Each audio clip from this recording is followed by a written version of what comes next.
நீங்க கவனிச்சிருக்கிறீங்களா? சில சண்டை நம்ம வீட்ல போடக்கூடிய ஒரு சில சண்டைகளா இருக்கலாம். அதுக்கு ரீசனே இருக்காது. அது ஒரு சின்ன விஷயமா தான் இருக்கும். ஆனா, இது இவ்ளோ பெரிய விஷயமாகி, வீட்ல இருக்க நபர்கள காயப்படுத்தி, அது ஒரு பெரிய ஒரு சண்டையா மாற்றி, வீட்ல இருக்க சந்தோஷத்தையே அது வந்து குலைச்சிருக்கும். ஆனா, சில சண்டைகள் நம்ம மேல இருக்கிற மிஸ்டேக்னால வரும். ஆனா, சில சண்டைகளுக்கு பின்னாடி சில ஸ்பிரிட் வந்து செயல்பட்டு கொண்டு இருக்கும். சில ஆவிகள், அந்த ஆவி என்ன ஆவி அப்படிங்கிறது தான் இன்னைக்கு நம்ம டீட்டெயிலா இன்னைக்கு நானும் என்னோட ஹஸ்பண்டும் சேர்ந்து தான் நம்ம இன்னைக்கு அத பத்தி டிஸ்கஸ் பண்ண போறோம். ஏன்னா, எங்களோட லைஃப்ல எங்களுக்குள்ள இந்த மாரி அடிக்கடி சண்டை வந்திருந்த டைம்ல, ஆண்டவர் எங்களுக்கு கற்றுக் கொடுத்த ஒரு விஷயம். இந்த ஸ்பிரிட் விசேஷமா இப்ப நம்ம பார்க்கக்கூடிய இந்த ஓல்டு செர்பென்ட், அதாவது சர்ப்பத்தின் ஆவி. இந்த சர்ப்பத்தின் ஆவி தான் உன்னோட குடும்ப வாழ்க்கையில செயல்பட்டு கொண்டிருக்குது. இத நீ வந்து கரெக்ட் பண்ண அப்படின்னா, உன் லைஃப நீ வந்து சந்தோஷத்த நீ எடுத்துக்கலாம் அப்படிங்கிறத ஆண்டவர் எங்களுக்கு பெர்சனலா கற்றுக் கொடுத்த ஒரு விஷயத்த பத்தி தான் இன்றைக்கு நம்ம டீட்டெயிலா இந்த வீடியோ ஃபுல்லா நம்ம பார்க்க போறோம். ஸோ உங்க லைஃப்ல உங்க குடும்பத்துல ஒரே சண்டை, உங்க ஹஸ்பண்ட் அண்ட் ஒய்ஃப்குள்ள அண்டர்ஸ்டாண்டிங் இல்லையா? ஹஸ்பண்ட் அண்ட் ஒய்ஃபையும் தாண்டி அம்மா பிள்ளைங்களுக்குள்ள ஒற்றுமை இருக்காது. குடும்பத்துல ஒரு ஐக்கியம் இல்லாம நீங்க இருக்கீங்க அப்படின்னா, இந்த வீடியோவை நீங்க கண்டிப்பா பார்க்கணும். இதுல ஆண்டவர் ஒரு முக்கியமான ஒரு சத்தியத்தை வச்சிருக்கிறாரு.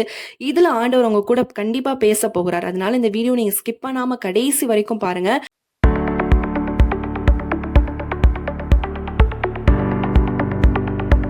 இந்த நாள்ல வந்து பார்த்தீங்க அப்புட்ன்னா, கர்த்தருடைய வார்த்தைய வந்து உங்கள்ட்ட வந்து ஷேர் பண்றதுல வந்து, நானும் என் ஒய்ஃபும் சேர்ந்து இந்த வீடியோ பண்றதுல வந்து ரொம்ப சந்தோஷப்படுறோம். எங்க லைஃப்ல வந்து பார்த்தீங்க அப்புட்ன்னா, நடந்தத வந்து உங்கள்ட்ட ஷேர் பண்ண நெனைக்கிறேன் இந்த நேரத்தில. கல்யாணம் முடிஞ்ச புதுசுல வந்து பார்த்தீங்க அப்புட்ன்னா, நானும் என் ஒய்ஃபுக்கும் உள்ள அண்டர்ஸ்டாண்டிங் லெவல் வந்து பார்த்தீங்கன்னா, ரொம்ப அதிகமா இருந்தது. புரிஞ்சுக்கிறதும் சரி, அவங்கள புரிஞ்சுகிட்டு நடந்துக்கிற ஒவ்வொரு விஷயமும் சரி, எல்லாமே வந்து ரொம்ப ரொம்ப அழகா இருந்துச்சு. நாளடைவுல வந்து பார்த்தீங்க அப்புட்ன்னா, திருமணம் முடிஞ்சு ஒரு 2, 3 மந்த்ஸுக்கெல்லாம் வந்து பார்த்தீங்கன்னா, அவங்க வந்து கன்சீவ் ஆகுறாங்க. கன்சீவ் ஆயிட்டு அந்த இவுங்க வளர்ந்த சிச்சுவேஷன் வந்து பார்த்தீங்க அப்புட்ன்னா, கொஞ்சம் டிஃபரெண்ட் ஆனது. நம்ம இருக்கிற சரவுண்டிங் கொஞ்சம் டிஃபரெண்ட்டா இருக்கனால, அவங்களுக்கு வந்து அந்த இடத்துல வந்து செட் ஆகாத மாரி ஒரு சூழ்நிலை வந்து உருவாகுது. அப்படின்றப்ப அவங்க அம்மா வீட்டுக்கு அவங்க கடந்து செல்ற மாரி ஒரு சூழ்நிலை உருவாகுது. அப்ப அவங்க அம்மா வீட்டுக்கு போகும்பொழுது வந்து பார்த்தீங்க அப்புட்ன்னா, எங்க 2 பேருக்கு இடையில வந்து பார்த்தீங்க அப்புட்ன்னா, ஒரு செப்பரேஷன் கிரியேட் ஆகுது. நார்மலா நாங்க பேசுற வார்த்தைகள் வந்து பார்த்தீங்க அப்புட்ன்னா வந்து, ஒரு 2 பேத்துக்குள்ள ஒரு மனக்கசப்ப ஏற்படுத்துது. ஒரு சின்ன சின்ன சண்டைகள் மூலியமா ஆரம்பிக்குது. நம்ம மனசுக்குள்ள வந்து பார்த்தீங்கன்னா, அந்த ஒரு சின்ன சின்ன சண்டைகள்ல உருவாகுற வார்த்தைகள் எல்லாமே வந்து நம்ம பேசுற கோவத்துல பேசுற வார்த்தைகள் எல்லாமே நம்ம மனசுக்குள்ள அவங்க மனசுலயும் சரி, அவங்கள்ட்ட நான் பேசுற வார்த்தைகளும் சரி, அவங்க என்ட்ட பேசுற வார்த்தைகளையும் நாங்க வந்து அப்படியே ஒரு மனசுக்குள்ளேயே வச்சு சேர்த்து வைக்கிற மாரி ஒரு சூழ்நிலை கிரியேட் ஆகுது. இப்படியே வந்து பார்த்தீங்க அப்புட்ன்னா, ஒரு சண்டை உருவாகுது. அதுக்கப்புறமேட்டு 2 பேரும் கன்வின்ஸ் ஆகுறோம். அதுக்கப்புறம் திரும்ப சண்டை உருவாகுது. இந்த மாரி வந்து அந்த மனக்கசப்பு வந்து நாளுக்கு நாள் வந்து அதிகமாயிக்கிட்டே இருக்கு. எங்களுக்கு வந்து ஒரு பாய் பேபி பிறக்குறான். பிறந்ததுக்கு அப்புறமேட்டு ஒரு வேளை செப்பரேஷனா இருக்கிறனால தான் இந்த மாரி சண்டைகள் வருது அப்படின்னு சொல்லி நான் சேர்ந்து இருக்கலாம் அப்படின்னு சொல்லி முடிவெடுத்து சேர்ந்து இருக்கோம். அப்ப சேர்ந்து இருக்கிற சூழ்நிலையில வந்து பார்த்தீங்கன்னா, இந்த சண்டையோட நாங்க மனசுக்குள்ள சேர்த்து வச்சிருந்த விஷயங்கள் எல்லாமே ஒரு நார்மலா ஒரு சின்ன விஷயத்தால சண்டை வருது. அந்த சண்டை மூலியமா என் மனசுக்குள்ள இருக்க எல்லா கசப்பையும் நான் வந்து கொட்டுற மாரி சூழ்நிலை உருவாகுது. அவங்களும் அதே மாரி எல்லாத்தையும் மனசுக்குள்ள வச்சிருந்த எல்லாத்தையுமே கொட்டி இது ஒரு பெரிய சண்டையாகுது. அந்த சண்டை முடிஞ்சதுக்கு அப்புறமேட்டு வந்து பார்த்தீங்கன்னா, எங்க மனசுக்குள்ளேயே வந்து பார்த்தீங்கன்னா, ஒரு உணர்த்துதல் வருது. இது வந்து இவ்வளவு சீரியஸா போயிருக்க வேணாமோ! இந்த சண்டை இப்படி போட்டு 2 பேருக்குள்ள இவ்வளோ செப்பரேஷனால வந்த பிரச்சனையா இருக்குமோ! அப்புட்ன்னு சொல்லி எங்களுக்குள்ள ஒரு குழப்பம் இருந்தது. அப்ப நாங்க வந்து பார்த்தீங்கன்னா, 2 பேரும் சேர்ந்து வந்து சரி இனிமே சண்டை போட வேணான்னு சொல்லி ஒரு பிரேயர் பண்ணிட்டு, அந்த இரவுல வந்து நாங்க தூங்க போறோம். போகும்பொழுது பார்த்தீங்க அப்புட்ன்னா, என் மனைவிக்கு வந்துட்டு ஒரு கனவு வருது. அந்த கனவுல வந்து பார்த்தீங்க அப்புட்ன்னா, அவங்க தாலில வந்து பார்த்தீங்கன்னா, ஒரு சர்ப்பமானது வந்து சுத்தி இருக்க மாரி ஒரு கனவு வருது. அந்த கனவுக்கு என்ன மீனிங்கு, அத பத்தி பைபிள்ல கர்த்தர் என்ன நமக்கு வார்த்தைய வெளிப்படுத்துறாரு அப்டின்றத வந்து நம்ம இன்னைக்கு பார்க்க போறோம். என்னோட ஹஸ்பண்ட் சொன்ன மாதிரியே தான். அப்போ அந்த கனவுல வந்து பார்த்தீங்க அப்டின்னா, அந்த தாலில் நான் நான் போட்டிருக்க அந்த செயின்ல வந்து ஒரு குட்டியா தான் இருந்துச்சு அந்த சர்ப்பம். அது வந்து எட்டி எட்டி பாக்குது. நான் வந்து அதாவது என் மனசுல வந்து எதனால எங்களுக்குள்ள வந்து ரீசனே இருக்க மாட்டேங்குது. பட் சண்டை ஆனா வந்துகிட்டே இருக்கு. எதனால அப்டின்னு சொல்லி நான் யோசிச்சுட்டு இருக்கேன். அந்த கனவுல ஆனா நான் யோசிச்சுட்டு இருக்கேன். யோசிச்சுட்டு இருக்கும்போது அந்த சர்ப்பம் எட்டி பாக்குது. அப்ப நான் வந்து திரும்ப நான் நான் வந்து பாக்குறேன். ஏதோ ஒண்ணு எட்டி பாக்குற மாரி இருக்கே. என்னது அப்டின்னு சொல்லி நான் பாக்குறேன். பட் ஆனா என் கண்ணுக்கு தெரியல. நான் பாக்குற டைம் அது மறைஞ்சிருது. திரும்ப நாங்க வந்து நான் படுத்திருக்க மாரி தான் இருக்கு. அந்த படுத்திருக்க பொசிஷன்ல திரும்பி நான் யோசிச்சு பார்த்துட்டு இருக்கேன். திரும்பி அது எட்டி பாக்குது போகுது. அப்போ வந்து எனக்கு ஒரு சவுண்ட் கேட்குது. உங்களுக்கு வர சண்டைக்கு காரணம் இந்த மறைந்து இருக்கக்கூடிய இந்த சர்பென்ட், இந்த சர்ப்பத்தின் ஆவி தான் வந்து செயல்பட்டுட்டு இருக்கு. அப்படிங்கிறத ஆண்டவர் வந்து அன்னைக்கு எனக்கு வந்து அந்த தரிசனத்துல எனக்கு வந்து ஆண்டவர் காமிக்கிறாரு. நான் காலையில எந்திரிச்சு நான் வந்து நானும் என்னோட ஹஸ்பண்டும் அத பத்தி நாங்க டிஸ்கஸ் பண்றோம். அப்போ நாங்க 2 பேரும் புரிஞ்சுக்கிட்டோம். இது வந்து நார்மலா நம்ம பண்ற மிஸ்டேக்ஸ்னால நடக்கல. இது பண்ற அதாவது சில சண்டைகள் நம்ம பண்ற மிஸ்டேக்ஸ்னால கூட வரும். ஆனா எங்களுக்குள்ள நீங்க பார்த்தீங்கன்னா, மிஸ்டேக்ஸ்ன்னு எதுவுமே இருக்காது. அவங்க எப்பவுமே எனக்கு புரிஞ்ச மாரி தான் அவங்களும் நடந்துப்பாங்க. நானுமே சரி, அவங்களுக்கு ஏத்த மாரி. 2 பேருமே அண்டர்ஸ்டாண்டிங்ல கரெக்ட்டா இருப்போம். 2 பேருமே ஹர்ட் பண்ற மாதிரியோ, தப்பு செஞ்சு இது பண்ற மாரியோ ஒரு சூழ்நிலை நடந்தது கிடையாது. ஸோ இந்த விஷயங்கள் இப்படி நடந்துட்டே இருக்கிறனால, நாங்க வந்து புரிஞ்சுக்கிட்டோம். அப்போ இந்த ஸ்பிரிட் தான் செயல்பட்டுட்டு இருக்கு அப்படிங்கிறத நாங்க வந்து அண்டர்ஸ்டாண்ட் பண்ணிட்டு, அன்னைக்கு நாங்க வந்து அத ஒப்பு கொடுத்து பிரேயர் பண்ணிட்டு, அதுக்கப்புறம் எங்களோட லைஃப் வந்து ஒரு சந்தோஷம், சமாதானம் நிறைந்த வாழ்க்கையா மாறுறத நம்ம வந்து பார்க்குறோம். இப்போ இன்னைக்குமே அநேகரோட லைஃப்லயும் இந்த பிரச்சனை வந்து கன்டினியூஸா போயிட்டு இருக்கு. இன்னைக்கு ஆண்டவர் இத தான் விசேஷமா ஆண்டவர் சொல்றாரு. நம்ம எல்லாருமே தெரிஞ்சுக்கணும். இந்த ஸ்பிரிட் எப்படிப்பட்டது? இது எப்படி வந்து குடும்பத்துல செயல்படும் அப்படிங்கிறத நம்ம எல்லாருமே தெரிஞ்சுக்கணும். வேதத்துல கூட ஒரு சம்பவம் நடந்திருக்கு. நம்ம வாசிக்கலாம். ஆதியாகமம் 3ஆம் அதிகாரம். தேவனாகிய கர்த்தர் உண்டான சகல காட்டு மிருகங்களை பார்க்கிலும் சர்ப்பமானது தந்திரம் உள்ளதாய் இருந்தது. அது ஸ்திரீயை நோக்கி, நீங்கள் தோட்டத்தில் உள்ள சகல விருட்சங்களின் கனியை புசிக்க வேண்டாம் என்று தேவன் சொன்னது உண்டோ?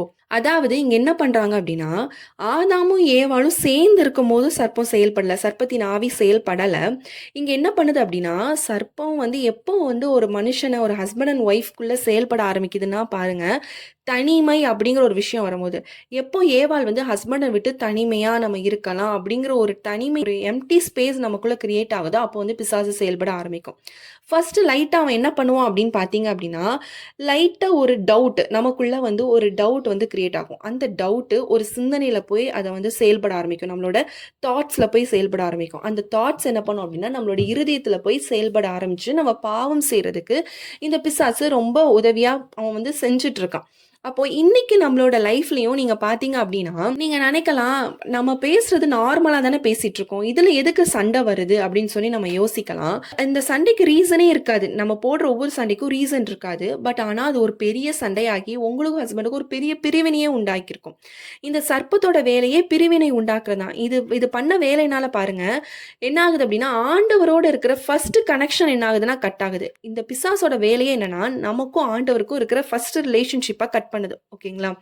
செகண்ட் என்னன்னா, குடும்பத்தை பிரிக்கிறதுக்கு இது வந்து இதோட வேலையே குடும்பத்தை பிரிக்கிறது தான். யாரும் சேர்ந்து சந்தோஷமா இருக்கிறதே பிடிக்காது. அதுதான் இந்த வேலை செஞ்சுட்டு இருக்கு. இப்போ அதுக்கப்புறம் பாருங்களேன், ஆதாம் ஏவாளோட லைஃப்ல பாருங்க, காயின் ஆபேல், அங்க ஒரு பிரிவினை ஆவி செயல்படுது.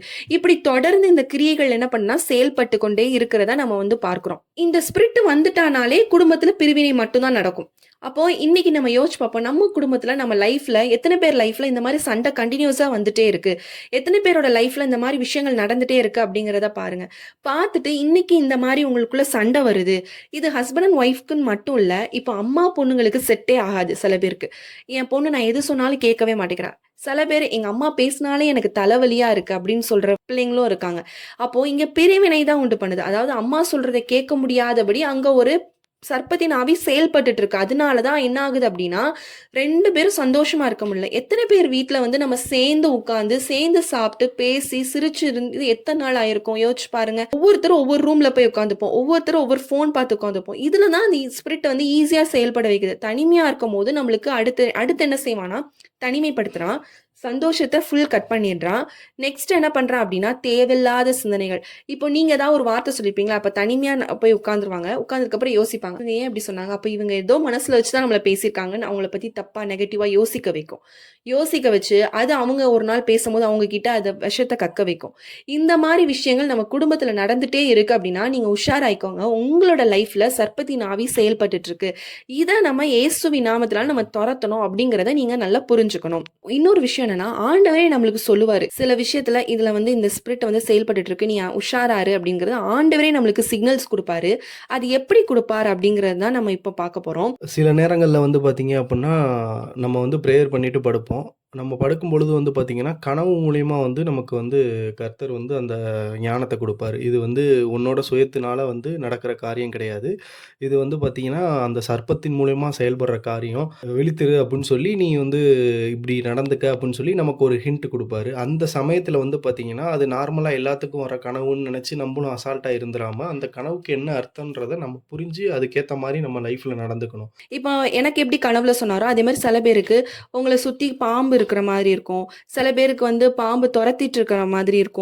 உங்களோட கழுத்துல பாம்பு சுத்திட்டு இருக்க மாரி இருக்கும். நீங்க உங்க கால் சுத்தியும் பாம்பா இருக்கும். நீங்க அப்படியே ஓனா மிதிச்சிட்டு இருக்கிற மாரி இருக்கும். இல்ல பாம்பு கிட்டருந்து தப்பிச்சு ஓடுற மாதிரி இருக்கும். இந்த மாரி வந்து நீங்க தொடர்ந்து இந்த பாம்பு விஷயங்கள் மாதிரி உங்களுக்கு கனவுகள் அடிக்கடி நீங்க வருது அப்படின்னாலே நீங்க புரிஞ்சுக்கோங்க. அங்க வந்து ஏதோ வந்து சர்பென்ட் ஸ்பிரிட் வந்து அங்க செயல்பட்டுட்டு இருக்கு. ஃபேமிலிக்குள்ள அந்த ஸ்பிரிட் வந்து செயல்பட்டுட்டு இருக்கு அப்படிங்கிறத நீங்க புரிஞ்சுக்கணும். அதுக்காக தான் ஆண்டவர் வந்து சொல்லிட்டு இருக்காரு. இது வந்து உங்க ஹஸ்பண்ட் அண்ட் ஒய்ஃப்குள்ளயும் சரி, உங்க பிள்ளைங்க உங்களுக்குள்ளயும் சரி, தகப்பன்மார்களுக்கும், பிள்ளைகளுக்கும் சரி, இந்த மாரி விஷயங்கள்லாம் உங்களுக்குள்ள செயல்பட்டுட்டு இருக்கு. நீ உஷாரா இருந்துக்கோ அப்படிங்கிறத ஆண்டவர் நம்மளுக்கு ஒரு ஹிண்ட்டா ஆண்டவர் வந்து குடுத்துட்டு இருக்காரு அப்படிங்கிறத நம்ம புரிஞ்சுக்கலாம். இந்த மாரி கனவு வரல, நான் எப்படி ஐடென்டிஃபை பண்ணிக்கிறது அப்படின்னு நீங்க நெனச்சா கூட, நம்ம வந்து இந்த மாரி யோசிச்சு பார்க்கலாம். நம்ம சண்டை போட்டதுக்கு அப்புறம் ரியலைஸ் பண்ணி பார்த்துருப்போம்ல. காரணமே இல்லாம சண்டை வந்துட்டு இருக்குனாலுமே நீங்க புரிஞ்சுக்கோங்க. இதுல வந்து இந்த ஸ்பிரிட் வந்து செயல்பட்டுட்டு இருக்கு. அப்படிங்கிறதையும் நீங்க வந்து புரிஞ்சுக்கணும். அப்படிங்கிறத ஆண்டவர் இன்று வந்து ஆண்டவர் உங்ககிட்ட சொல்லிட்டு இருக்காரு. நீங்களே பார்த்துருக்கலாம். ஒரு சில கணவன் மனைவிக்கு இடையில வந்து பார்த்தீங்க அப்புட்ன்னா, கணவன் வந்து பார்த்தீங்கன்னா, ஃபோனுக்கு வந்துட்டு WhatsApp, ஃபோட்டோஸ் எல்லாத்துக்குமே வந்து பார்த்தீங்கன்னா, சிலர் பாஸ்வேர்டு போட்டு வச்சிருப்பாங்க. சிலர் வந்து பார்த்தீங்க அப்புட்ன்னா, பாஸ்வேர்டு என்னன்னு கேட்டா மனைவி கேட்குறாங்க அப்புட்ன்னா, அவங்கள்ட்ட ஓப்பன் பண்ணி குடுப்பாங்க. இல்ல இதுதான் பாஸ்வேர்ட் நீங்க ஓப்பன் பண்ணிக்கங்க அப்புட்ன்னு சொல்லுவாங்க. சிலர் வந்து பார்த்தீங்க அப்புட்ன்னா, அவங்க பிரைவசிய மெயின்டெயின் பண்றதுக்காக அத சொல்ல மாட்டாங்க. மேபி அவங்க ஆஃபீஸ் சம்மந்தப்பட்ட விஷயம் வேற ஏதாவது கூட அதுல இருந்திருக்கலாம். அதுக்காக கூட அவங்க பார்க்கக்கூடாதுன்னு நெனச்சிருக்கலாம். ஆனா இது வந்து பார்த்தீங்கன்னா, இந்த காரியம் வந்து மனைவியோட மனசுல வந்து பார்த்தீங்க அப்புட்ன்னா, ஒரு சின்ன விதைய வந்து வளர வைக்கிற மாரி வந்து ஒரு டவுட்ட வந்து கிரியேட் பண்ற மாரி, பிசாசானவன் வந்து பார்த்தீங்கன்னா, சர்ப்பமானது வந்து அந்த இடத்துல கிரியை செய்யுது. இது வந்து பார்த்தீங்க அப்புட்ன்னா, அவங்களுக்கு நாளடைவுல வந்து ஒரு செடி மாரி ஒரு செடி வந்து வளர்ற குரோத் மாரி வந்து பார்த்தீங்க அப்புட்ன்னா, இந்த சந்தேகம் நாளுக்கு நாள்ல கொஞ்சம் கொஞ்சமா வளர ஆரம்பிக்கும். சர்ப்பத்துக்கு அவங்க வந்து இடம் குடுத்துட்டாங்க அப்புட்னாலே, அந்த காரியத்துல வந்து பார்த்தீங்க அப்புட்ன்னா, அவங்க விழுந்துட்டாங்கன்னு அர்த்தம். அவங்க கொஞ்சம் கொஞ்சமா அந்த செடி வளர்ற மாரி, அவங்களுக்கு உண்டான சந்தேகமும் வந்து நாளுக்கு நாள் அவங்க செய்ற நார்மலான விஷயமும் அவங்களுக்குள்ள சந்தேகமா வெளிப்படும். இது வந்து பார்த்தீங்கன்னா, சாதாரண ஒரு சண்டையில ஆரம்பிக்கும். சண்டையில ஆரம்பிக்கும் பொழுது, அவங்க மனசுல இருக்க வார்த்தைகள் வந்து, அந்த சந்தேகத்தோட கூடிய வார்த்தைகள் வந்து வெளிப்படும் பொழுது வந்து பார்த்தீங்க அப்புட்ன்னா, "இது வந்து இவ்வளோ நாளா நீங்க வந்து இப்படி தான் நெனச்சுக்கிட்டு இருக்கீங்களா?" அப்படின்னு சொல்லி 2 பேருக்கு இடையில வந்துட்டு ஒரு கிளாஸ் கிரியேட் ஆகும். கிரியேட் ஆகுற மூலியமா வந்து பார்த்தீங்க அப்புட்ன்னா, 2 பேரும் வந்து செப்பரேஷன் ஆவாங்க. இது செப்பரேஷன் ஆகுறதுக்கு என்ன ரீசன்னு நீங்க நல்லா யோசித்து பார்த்தீங்க அப்புட்ன்னா, அவங்க சர்ப்பத்தின் ஆவிக்கு வந்து இடம் குடுத்தது மட்டும் தான் அவங்களுக்கு வந்து மெயினான காரணமா இருக்கும். ஹஸ்பண்ட் சொன்ன மாரியே தான். ஆனா, சில டைம் வந்து எப்படின்னா, நம்மளோட அதாவது ஹஸ்பண்டுக்கு சில பேர் பிரைவசி வச்சிருக்க மாரி ஒய்ஃபும் வச்சிருப்பாங்க. அதனால கூட சில டவுட்ஸ் வந்து அப்படியும் வந்து கன்டின்யூ ஆகுறத நம்ம பார்க்கலாம். இதுல வந்து பவுல் கூட ஒரு அழகா வந்து அந்த ஒரு வார்த்தை சொல்லியிருப்பாரு. 2 கொரிந்தியர் 11ஆம் அதிகாரம் 3ஆம் வசனத்துல சொல்லப்பட்டிருக்கு. "ஆகிலும் சர்ப்பமானது தன்னுடைய தந்திரத்தினாலே ஏவாளை வஞ்சித்தது போல, உங்கள் மனமும் கிறிஸ்துவை பற்றிய உண்மையினின்று விலகும்படி கெடுக்கப்படுமோவென்று பயந்திருக்கிறேன்." எப்படி ஏவாள் அவரோட மனத வந்து வஞ்சுதோ, அதே மாரி உங்களோட மனசையும் வஞ்சிச்சுருமோ அப்படின்னு எனக்கு பயமா இருக்கு அப்படிங்கிறது. இன்றைக்கு ஆண்டவர் சொல்றோம், உங்களோட மனங்கள் வஞ்சிக்கப்படக்கூடாது. இந்த சர்ப்பத்தின் ஆவியிலிருந்து நம்ம வஞ்சிக்கப்படக்கூடாது அப்படிங்கிறது தான் ஆண்டவரோட விருப்பமாவும் இருக்குது அப்படிங்கிறத நம்ம இங்க தெரிஞ்சுக்கணும். ஃபர்ஸ்ட் இதை நான் எப்படி ஓவர் கம் பண்றது? இந்த மாதிரி எனக்கு பிரச்சனைகள் என் குடும்பத்திலயும் நடந்துட்டு இருக்கு சிஸ்டர். பிரதர், நான் இதை எப்படி ஓவர் கம் பண்றது அப்படின்னு நீங்க நினைச்சீங்க அப்படின்னா, ஃபர்ஸ்ட் நம்ம பண்ண வேண்டியது என்னன்னா, இயேசுவின் ரத்தத்தினால நம்ம கழுவப்பட்ட நபரா இருக்கணும். இயேசுதான் உண்மையான தேவன். ரட்சிக்கப்பட்டிருக்க ஒவ்வொரு நபர்கிட்ட இருந்து மட்டும்தான் இந்த விடுதலை, இந்த சர்ப்பத்தின் ஆவியிலிருந்து நம்ம விடுதலை பெற முடியும். செகண்ட், நீங்க இயேசுவின் ரத்தத்தினால கழுவப்பட்டு நீங்க விடுதலை பெற்றிருந்த நபரா இருந்தாலும், ரட்சிக்கப்பட்ட நல்ல நீங்க ஆவிக்குரிய வாழ்க்கையில இருந்த நபரா நீங்க இருந்தாலும், இந்த ஸ்பிரிட் வந்து வேலை செய்யும். ஆனா நம்ம பகுத்தறிஞ்சுக்கணும்.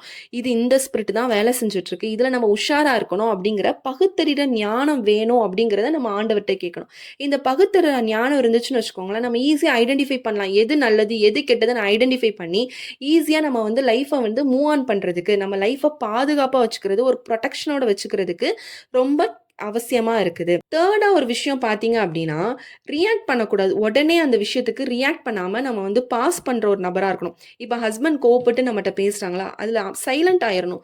சைலன்ட் ஆயிட்டு நம்ம பொறுமையா இருந்துட்டு, அதுக்கப்புறம் நம்மளோட சிச்சுவேஷன்ஸ நம்ம எக்ஸ்ப்ளைன் பண்ற ஒரு நபரா இருந்தோம்னா, அங்க வந்து அந்த சர்ப்பத்தின் ஆவிக்கு நம்ம இடம் குடுக்காம நம்ம தடுத்து நிறுத்துறதுக்கு, அது ரொம்ப ஒரு ஹெல்ப்ஃபுல்லான ஒரு விஷயமா வந்து காணப்படும். அடுத்தது வந்து பார்த்தீங்கன்னா, கணவன் மனைவிக்குள்ள வந்து 2 பேருக்குள்ள சண்டை வர்றது வந்து ஒரு காமனான விஷயம் தான். எல்லாருமே வந்து பெர்ஃபெக்ட்டான கப்புலா இருக்க முடியாது. கல்யாணம் முடிஞ்சதுலேருந்து எல்லாருமே வந்து பெர்ஃபெக்ட்டா இருக்க முடியாது. 2 பேருக்குள்ள நடக்கிற சண்டைகள் தான் வந்து ஒருத்தர புரிஞ்சுக்கிறதுக்கு உண்டான சூழ்நிலைய வந்து ஏற்படுத்தி குடுக்கும். அதனால வந்து ஒருத்தர் வந்து ஒருத்தர் மேல தப்பு இருக்கு அப்புட்ன்றது நமக்கு தெரியும். மனைவி மேல தான் தப்பு அப்புட்ன்றது நமக்கு தெரியும். பட் ஆனா அவங்க விட்டு குடுக்காம இருக்காங்க அந்த சூழ்நிலை அப்புட்னா, அப்ப நம்ம தான் இறங்கி போணும். இன்கேஸ் வந்து பார்த்தீங்கன்னா, நம்ம மேல தான் தப்பு இருக்குன்னு நமக்கு தெரிஞ்சாலும், நம்ம ஈகோ வந்து அது நமக்கு சமாதானம் ஆகணுன்ற ஒரு மனச வந்து அந்த இடத்துல குடுக்காது. அப்புட்ன்ற சூழ்நிலையிலயும் வந்து பார்த்தீங்கன்னா, அவங்க இறங்கி போணும். ஒருத்தர் விட்டு குடுத்து போறாங்க, ஒருத்தரே வந்து விட்டு குடுத்து போயிட்டுருந்தோம்னா, அது மூலியமாவும் வந்து ஃபியூச்சர்ல வந்து சண்டை வர காரணம் அதிகமா இருக்கும். அதனால ஒருத்தர ஒருத்தர் புரிஞ்சுக்கங்க. ஃபர்ஸ்ட்டு வந்து பார்த்தீங்க அப்புட்னா, கர்த்தர் வந்து உங்க 2 பேத்தையும் இணைச்சிருக்காரு அப்புட்னா, அதற்கு வந்து ஒரு காரணம், மெயினான காரணம் உண்டு. அது ஊழியமா இருக்கலாம், எதுவா வேணா இருக்கலாம். கர்த்தருடைய சித்தத்த நடத்துறதுக்கு வந்து பார்த்தீங்க அப்புட்னா, உங்க 2 பேத்தையும் வந்து இணைச்சிருக்காரு. திருமணம் முடிக்கிற அன்னைக்கே வந்து பார்த்தீங்க அப்புட்னா, 2 பேரும் வந்து பார்த்தீங்கன்னா, ஒரு டெசிஷன் எடுத்திருப்பீங்க. கைய பிடிச்சு, நான் வந்து உன்ன எல்லா சுக துக்கத்திலயும் உன்ன விட்டு போயிற மாட்டேன். அப்படின்ற ஒரு ப்ராமிஸ வந்து நீங்க அந்த இடத்துல குடுத்திருப்பீங்க. அத வந்து பார்த்தீங்க அப்புட்னா, லைஃப்ல நீங்க வந்து அச்சீவ் பண்ணணும் அப்புட்னா, ஒருத்தர் ஒருத்தர் விட்டு குடுத்து புரிஞ்சு நடந்துக்கிற ஒரு வாழ்க்கையா இருந்தா மட்டும் தான், அத நீங்க வந்து பாசிபிள் ஆக்க முடியும். சர்ப்பத்தோட ஸ்பிரிட் என்ன? அதோட மெயினான வேலையே செப்பரேஷன் தான். ஹஸ்பண்ட் ஒய்ஃப செப்பரேஷன் பண்றனால, அதுக்கு அதுக்கு என்ன பெனிஃபிட் அப்புட்ன்னு பார்த்தீங்கன்னா, இப்ப நார்மலா வந்து ஹஸ்பண்ட் ஒய்ஃபா இருக்கிறீங்க ஒரு வீட்ல அப்புட்ன்றப்ப, நீங்க 2 பேரும் சேர்ந்து பிரேயர் பண்ணுவீங்க கைகோர்த்து. அப்படி பிரேயர் பண்ற சூழ்நிலைகள்ல வந்து பார்த்தீங்க அப்புட்னா, கர்த்தர் வந்து உங்களோட கூட இருப்பாரு. உங்க ஃபியூச்சர பத்தி ஆலோசனை குடுக்குறதோ, உங்க பிசினஸ்ல வந்து ஐடியாஸ் குடுக்குறதோ, அந்த மாரி உங்க வாழ்க்கையில அடுத்த கட்டத்துக்கு உங்கள கூட்டு போறதுக்குண்டான பிளெஸ்ஸிங் உங்களுக்கு கிடைக்கக்கூடாதுன்னு சொல்லி வந்து பார்த்தீங்க அப்புட்னா, உங்களுக்கு இடையில வந்து ஒரு செப்பரேஷன் கிரியேட் ஆகும். செப்பரேஷன் கிரியேட் ஆச்சு அப்புட்னா, நீங்க வந்து பிரேயர் பண்ண மாட்டீங்க. சண்டை போட்டுருக்கும் பொழுது வந்து பார்த்தீங்க அப்புட்னா, ஒருத்தர் தனித்தனி ரூம்ல படுத்திருப்பீங்க. இல்ல தனித்தனியா வந்து பேசாம, நான் எதுக்கு பிரேயருக்கு கூப்பிடணும் அப்படின்ற ஒரு ஈகோவால நீங்க வந்து தனித்தனியா படுப்பீங்க. இந்த இடத்துல வந்து பார்த்தீங்க அப்புட்னா, நீங்க வந்து இடம் குடுக்குறது சர்ப்பத்துக்கா இருந்தாலும், ஆனா உங்களோட லைஃபோட பிளெஸ்ஸிங்க வந்து நீங்க பெற்றுக்கொள்ளாதபடி அத வந்து தடை செய்றதற்கு வந்து பார்த்தீங்கன்னா, சர்ப்பத்துக்கு நீங்க இடம் குடுக்குறீங்கன்றத நல்லா புரிஞ்சுக்கணும். புரிஞ்சுகிட்டு என்னதான் சண்டை உங்க ஹஸ்பண்ட் ஒய்ஃப்க்குள்ள வந்தாலும், அத அன்னைக்கே வந்து சார்ட் அவுட் பண்ணி உட்காந்து பேசி, இது இந்த தப்பு, இது இது இனிமே இது நடக்காம பார்த்துக்குவோம். இது இல்ல என்னோட மேல தான் தப்பு. நான் வந்து இந்த மாரி பேசியிருக்க கூடாது. அப்புட்ன்ற ஒரு காரியத்த நீங்க முடிவெடுத்து, அன்னைக்கே சார்ட் அவுட் பண்ணி நீங்க பிரேயர் பண்ணி அத முடிக்கணும். அப்படி முடிச்சா மட்டும் தான் திருமண வாழ்க்கை வந்து 100% வந்து ஒரு பாசிபிளான வாழ்க்கையா எல்லாத்துக்கும் இருக்கும். ஆமா. அவங்க சொன்ன மாதிரியே தான். நம்ம வந்து நெறைய நாள் வந்து சண்டை போட்டுட்டனாலே நம்மளால ப்ரேயர் பண்ண மாட்டோம். அப்படியே நம்ம வந்து படுத்து தூங்கிற நபரா இருப்போம். அப்போ நம்ம வந்து சண்டை போடுறது வந்து யாரோட நம்ம சண்டை போடணும் அப்படிங்கிறது தான் இங்க ரொம்ப இம்பார்ட்டன்ட். நம்ம ஹஸ்பண்ட் அண்ட் ஒய்ஃப்குள்ள வந்து சண்டை போடாம, எனிமி யாரோ அவன்கிட்ட தான் நம்ம சண்டை போடணும். இந்த பிரச்சனைய கொண்டு வர்றது பிசாசானவன். அப்ப அவன நம்ம எதிர்த்து நிற்கணுமே தவிர, நம்ம வந்து மனுஷங்க கூட அதாவது நம்மளுக்குன்னு ஆண்டவர் குடுத்த ஒரு கணவனோ, நமக்குன்னு ஆண்டவர் குடுத்த மனைவியோ, நமக்குன்னு குடுத்த பிள்ளைங்களோ, அவங்க நம்ம கூட எப்பவுமே சந்தோஷமா இருக்கணும். அத தாண்டி அதுக்கு பின்னாடி செயல்படுற சர்ப்பத்துக்கிட்ட தான் நம்ம வந்து சர்ப்பத்தின் ஆவிக்கிட்ட தான் நம்ம வந்து சண்டை போடுற நபரா நம்ம வந்து காணப்படணும் அப்படிங்கிறத இன்றைக்கும் உங்களுக்கு ஒரு ஐடியா கிடைச்சிருக்கும் அப்படின்னு சொல்லி நாங்க கர்த்தருக்குள் விசுவாசிக்கிறோம். அதாவது எப்படின்னா, என்ன வந்தாலும் ஒரு பிரச்சனை வந்தாலும் அன்னைக்கே நம்ம சார்ட் அவுட் பண்ணி பேசி, அன்னைக்கே நம்ம வந்து இது பண்ணணும். இதுக்கு வந்து வளர்த்து விடுறதுக்கு நம்ம ஸ்பேஸ் குடுக்கவே கூடாது. ஒரு சந்தேகம் உருவாகுது அப்படின்னாலே, நீங்க அன்னைக்கே உட்கார்ந்து ஜெபம் பண்ணி அத சார்ட் அவுட் பண்ணிருங்க. அத பத்தி அதுக்கப்புறம் திங்க் பண்ணாதீங்க. பிசாசு குடுக்குறது வந்து லைட்டா வந்து இதயத்துல வந்து கொஞ்சமா வந்து ஒரு தாட்ட குடுத்து, அது வந்து இருதயத்துல செயல்பட்டு, அதுக்கப்புறம் வந்து கொஞ்சம் கொஞ்சமா பாவம் செய்ய வைப்பான். அதனால அதுக்கு நம்ம இடம் குடுக்காம, நம்ம யோசிச்சு ஆண்டவரோட துணை கொண்டு நம்ம இந்த லைஃப்ப நம்ம கொண்டு போனோம் அப்டின்னா, சண்டைகள் வராது. நிம்மதியான ஒரு சந்தோஷமான வாழ்க்கைய கண்டிப்பா நம்ம வாழலாம். ஸோ இன்றைக்கு உங்களுக்கு இந்த ஸ்பிரிட் பத்தி ஒரு சில ஐடியாஸ் கிடைச்சிருக்கும் அப்டின்னு சொல்லி நாங்க கர்த்தருக்குள் விசுவாசிக்கிறோம். இன்னும் அத பத்தி நம்ம டீட்டெயிலா வர நாட்கள்ல நம்ம வந்து நல்லா டீட்டெயிலா நம்ம வந்து ஸ்டடி பண்ணலாம். இன்றைக்கு நம்ம வந்து ஓவராலா ஒரு அவுட்டரா நம்ம வந்து கவர் பண்ணியிருப்போம் அப்படின்னு சொல்லி நாங்க கர்த்தருக்குள் விசுவாசிக்கிறோம். இது உங்களுக்கு ரொம்ப யூஸ்ஃபுல்லா இருந்திருக்கும் அப்படின்னு சொல்லி நான் கர்த்தருக்குள் விசுவாசிக்கிறேன். இனிமேல் சண்டை வரும்போது நம்ம எல்லாருமே வந்து யோசிச்சு பார்ப்போம். இது வந்து நம்ம மிஸ்டேக்ஸ்னால வருதா? இல்ல நமக்கு பின்னாடி இருந்து பிசாசு வந்து செயல்படுதா? அந்த சர்ப்பத்தின் ஆவி செயல்படுதா? அப்படின்னு சொல்லி நீங்க யோசிச்சு பார்த்தீங்க அப்படின்னா, நிச்சயமா அந்த குடும்பத்தில சண்டை வராது. எந்த பிரச்சனைகளும் இருக்காது. நம்ம ஈஸியா சர்ப்பத்தின் ஆவிய தொரத்தலாம் இயேசுவின் நாமத்தினால். அதனால அந்நிய பாஷை பெற்ற நபரா இருந்தீங்கன்னா, நல்லா அந்நிய பாஷையில ஜெபம் பண்ணுங்க. அன்ப வெளிப்படுத்துங்க. எந்த அளவுக்கு நம்மளுக்கு வந்து கனிகள வெளிப்படுத்த தான் பிசாசால நம்மளோட குடும்பத்தில கிரியை செய்ய முடியாது. ஸோ ஆவியின் கனிகள வந்து நம்ம வந்து வெளிப்படுத்தும் பொழுது தான் நம்ம என்ன பண்ணோம்னா, நம்ம குடும்பத்த இன்னும் சந்தோஷமா, அன்பின் கயிற்றால நம்ம கட்டி இணைத்து நம்ம வந்து வச்சுக்க முடியும் அப்படிங்கிறத உங்களுக்கு புரிஞ்சிருக்கும் அப்படின்னு சொல்லி நாங்க கர்த்தருக்குள் விசுவாசிக்கிறோம். இந்த வீடியோ உங்களுக்கு ரொம்ப யூஸ்ஃபுல்லா இருந்துச்சுன்னா, கண்டிப்பா கமெண்ட்ஸ்ல சொல்லுங்க. இல்ல இன்னும் டீட்டெயிலா உங்களுக்கு வந்து வேணும், இந்த மாரி ஹஸ்பண்ட் அண்ட் ஒய்ஃப் செக்ஷன்ஸ் வச்சு நெறைய விஷயங்கள் பத்தி நீங்க பேசுங்க அப்படின்னு நீங்க நெனச்சாலும் நீங்க கமெண்ட் செக்ஷன்ல சொல்லுங்க. ஆண்டவர் எங்கள எப்படிலாம் வந்து எங்கள லீட் பண்ணிட்டு இருக்காரு அப்படிங்கிற விஷயங்கள் பத்தி நாங்களும் ஷேர் பண்றதுக்கு வாஞ்சியா இருக்கிறோம். இந்த வீடியோ உங்களுக்கு ரொம்ப யூஸ்ஃபுல்லா இருந்திருக்கும் என்று சொல்லி நாங்க கர்த்தருக்குள் விசுவாசிக்கிறோம். இந்த வீடியோ யாருக்கெல்லாம் தேவைப்படுதோ நீங்க அவங்க எல்லாத்துக்குமே ஷேர் பண்ணுங்க. நிச்சயமா அவங்களோட லைஃப்ல அந்த மாரி அடிக்கடி சண்டை வந்துட்டு இருக்க ஒரு நபராக இருப்பாங்கன்னா, கண்டிப்பா இது மூலமா ஆண்டவர் கண்டிப்பா பேசுவார். உங்களுக்குள்ள இருக்க சண்டைகள் கண்டிப்பா மாறும். அவங்களும் குடும்பத்துல ஒற்றுமையா இருக்கிறதுக்கு ஆண்டவர் உதவி செய்வார். உங்களுக்கு பிரேயர் பாயிண்ட்ஸ் ஏதாவது இருக்கும் அப்படின்னா, ஸ்க்ரீன்ல தர வாட்ஸ்அப் நம்பருக்கு நீங்க வந்து வாய்ஸ் நோட் பண்ணுங்க. இல்லன்னா டெக்ஸ்ட் பண்ணுங்க. கண்டிப்பா நாங்க உங்களுக்காக தொடர்ந்து ஜெபிக்கிறோம்.